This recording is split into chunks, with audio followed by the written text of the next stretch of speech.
नमस्कार, आदाब, सत श्री अकाल और अस्सलाम वालेकुम। मैं हूं मोहम्मद अहमद काज़मी, लेकर आया हूं आपका पसंदीदा कार्यक्रम ग्लोबल न्यूज़।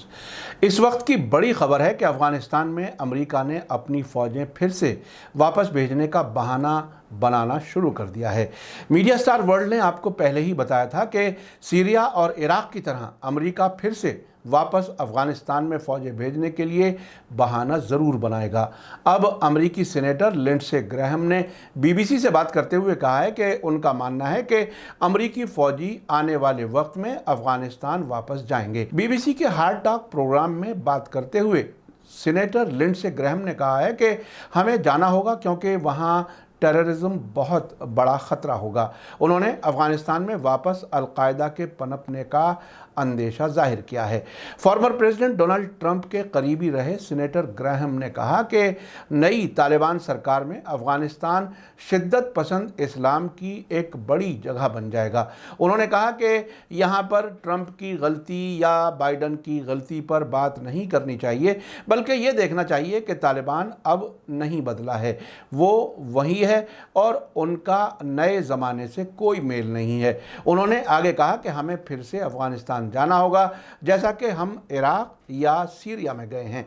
आपको याद दिला दूं कि 31 अगस्त को अमेरिकी फ़ौजियों की वापसी की डेडलाइन ख़त्म होने से एक दिन पहले ही 30 अगस्त को अमेरिकी फ़ौज का काबुल एयरपोर्ट से आखिरी जहाज़ उड़ा था।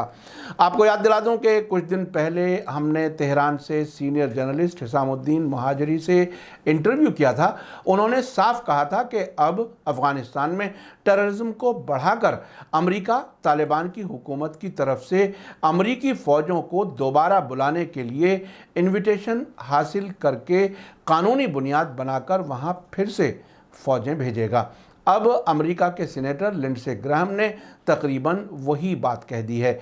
आप देखिए 25 अगस्त को तेहरान से हिसामुद्दीन मुहाजिरी ने मीडिया स्टार वर्ल्ड से बात करते हुए क्या कहा था। जहाँ तक अफगानिस्तान से मुतालिक आप कह रहे हैं, मेरे अंदाजे के मुताबिक अमेरिका का एक बी प्लान है अफगानिस्तान से मुतालिक। वो अमेरिकी हुकूमत चाहती है कि इनखला के बाद ये दिखाए कि वहाँ पर अमन व अमान नहीं है और उनकी ज़रूरत मसलन वहाँ पर बहुत ज़्यादा है, और वो थे जो वहाँ अफगानिस्तान में जिन्होंने अमन को बरकरार किया है। तो अमन ये है कि उनको दोबारा बाइज़्ज़त बुलाए और वहाँ पे उनको यानी बहैसियत एक सुपरमैन और एक रेस्क्यू करने वाले लोगों की हैसियत से इनको बुलाया जाए।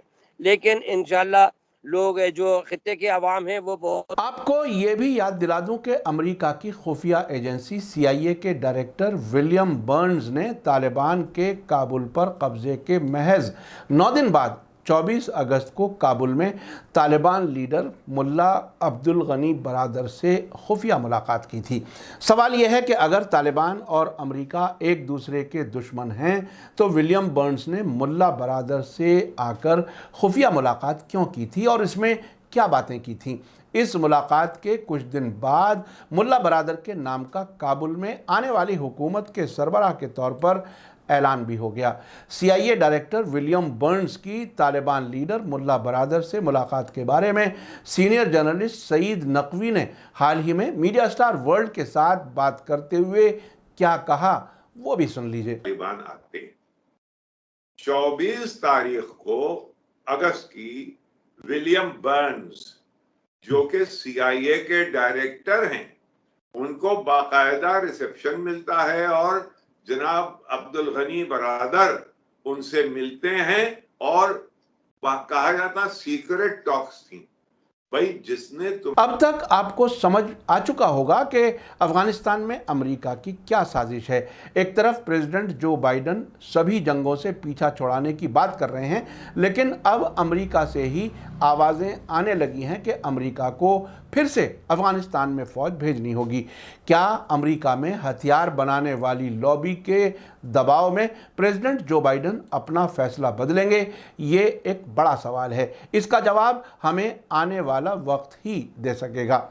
आखिर में आपको याद दिला दूं कि अगर आपने अभी तक media star world YouTube channel subscribe नहीं किया है तो सब्सक्राइब कर लें और घंटी दबाना ना भूलें। और अगर आप हमें फेसबुक पर देख रहे हैं तो हमारे पेज को लाइक करें ताकि हमारी हर नई वीडियो की खबर आपको सही वक्त पर मिल सके। इसी के साथ मुझे दीजिए इजाज़त। ग्लोबल न्यूज़ का ये एपिसोड आपको कैसा लगा कमेंट्स में ज़रूर लिखें। थैंक यू, धन्यवाद, शुक्रिया। जय भारत, जय हिंद।